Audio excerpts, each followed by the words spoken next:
Olá, pessoal, tudo bem com vocês? Eu sou a Polly e hoje eu vou falar do ponto-chave da vascularização do nosso sistema nervoso central e sobre o acidente vascular encefálico, também conhecido como AVC, derrame, beleza?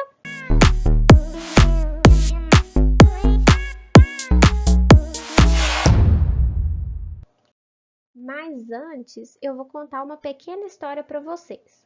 Na vida, nós temos alguns tipos de pessoas. Temos aquelas que seguem duas vias, mas geralmente elas têm uma linha de base, né? Então, elas seguem duas vias e elas têm uma linha de base. E elas podem encontrar dois caminhos, só que esses caminhos, eles são parecidos. Cada um vai para um lado, né? Eles são parecidos. Além disso, nós também temos um tipo de pessoa que possui três decisões diferentes. Ou ela vai para além, né? Vou fazer dos dois lados, porque elas podem se comunicar, né? Às vezes essas pessoas que vão para além, elas podem se comunicar. Além disso, essas pessoas também podem ficar em cima do muro, no meio, né? Então as pessoas podem ir para além que essas pessoas podem se comunicar. Aquelas pessoas também podem ficar em cima do muro. E além disso, antes de tomar qualquer decisão, elas podem se comunicar com outras pessoas, entendeu? Então elas podem se comunicar com outras pessoas. Gente, eu posso te contar uma coisa? Você acabou de aprender polígono de Willis, meu filho. Duas artérias vertebrais se juntam para formar a artéria basilar, que se dividem em artérias cerebrais posteriores. A artéria carótida interna, ela forma a cerebral anterior e continua como cerebral média, mas também tem um ramo que é a comunicante posterior. E as duas cerebrais anteriores têm um ramo que é a comunicante anterior. Gente, fácil, chuchuzinho. Então vamos lá. As artérias do nosso corpo, elas saem do nosso coração. Nós temos a aorta saindo do nosso ventrículo esquerdo e formando um arco. Desse arco, nós temos três ramos: o tronco braquiocefálico, que se ramifica em artéria subclave direita e artéria carótida comum direita. Nós temos a artéria carótida comum esquerda e a artéria subclave esquerda. As artérias carótidas comuns, elas se dividem em artéria carótida externa e artéria carótida interna. Somente a interna vai para dentro do crânio, a externa vai para a face e couro cabeludo. E da artéria subclave, uma de cada lado, nós vamos ter saindo uma artéria vertebral. Então vamos lá. A artéria carótida interna, ela entra no crânio pelo canal carotídeo e ela passa pelo seio cavernoso, onde ela forma um sifão, né, que serve para mais amortecimento das pulsações arteriais. Ela vai formar, como eu disse para vocês, uma artéria cerebral anterior, que é aquela que vai para além, para frente. Uma que fica em cima do muro, que é a artéria cerebral média. E também a comunicante posterior, que comunica com outras pessoas. Então, beleza. Então, aqui nós temos a artéria cerebral anterior, que vai para além na face medial do cérebro. Aqui fica em cima do muro, né? Que vai para a parte lateral, aqui fica no meio, assim. E nós temos a comunicante posterior. Além disso, nós vamos ter a vertebral, que é aquela pessoa que segue duas vias, mas elas se unem, as artérias vertebrais se unem para formar a artéria basilar na frente da ponte. E elas se ramificam em duas outras artérias, que são as cerebrais posteriores. Beleza? Combinado. Aqui nós temos a artéria carótida comum ramificando em externa e interna, e a interna está indo para dentro do crânio. E aqui nós temos a artéria vertebral que sobe pelos forames transversos das vértebras cervicais, exceto da vértebra C7, e entra no crânio pelo forame magno. E lá dentro, esses dois sistemas, né, o carotídeo interno e o sistema vértebro-basilar, se comunicam no chamado polígono de Willis ou círculo arterial, que vocês já sabem, vocês aprenderam de cara no início dessa aula. Então tá, As duas artérias vertebrais se juntando para formar a basilar, que se ramificam em artérias cerebrais posteriores.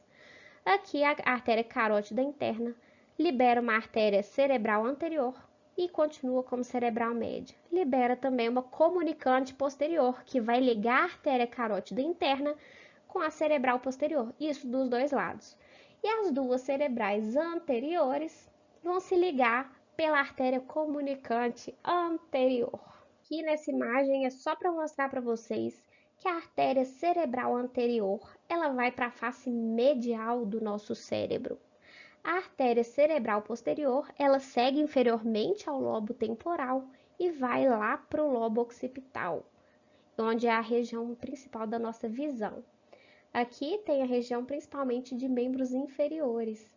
E aqui a artéria cerebral média vai lá para a superfície dorsolateral do nosso cérebro, onde tem muitas áreas importantes, como a área da fala, área motora de membros superiores, tronco e por aí vai. Área sensitiva também. Então, tem muita coisa que pode acontecer caso essa pessoa tenha acometimento de qualquer uma dessas artérias. E para você entender mais sobre essas funções, vai assistir a aula de telencéfalo para poder entender melhor, viu? Mas, quando essas pessoas estão seguindo seus caminhos, elas podem simplesmente parar, né, por algum obstáculo, ou elas podem simplesmente explodir, porque elas não aguentam mais. Então, elas podem fazer essas duas coisas, né? Ou simplesmente seguir. Quando elas seguem, é porque tá tudo normal. Quando elas param por algum obstáculo, é porque elas tiveram um AVC isquêmico, gente. Quando tem algum obstáculo na artéria que faz com que o sangue não consiga mais passar, pode ser por um trombo, pode ser por uma placa de gordura, esse sangue para de passar e essa pessoa simplesmente para por esse obstáculo, né? E quando ela para, ela não consegue seguir mais. E quando ela não segue, no caso o sangue, né, não segue mais, o tecido cerebral, ele depende de fluxo sanguíneo, depende de nutrientes. Então, se esse sangue para de chegar nessa região, essa região morre. Morre por isquemia.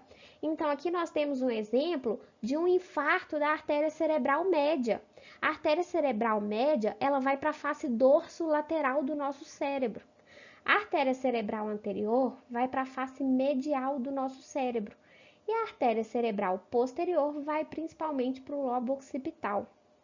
E a artéria cerebral média, quando ela para de passar sangue por ela, ter diversos acometimentos, dependendo da região onde aconteceu esse infarto.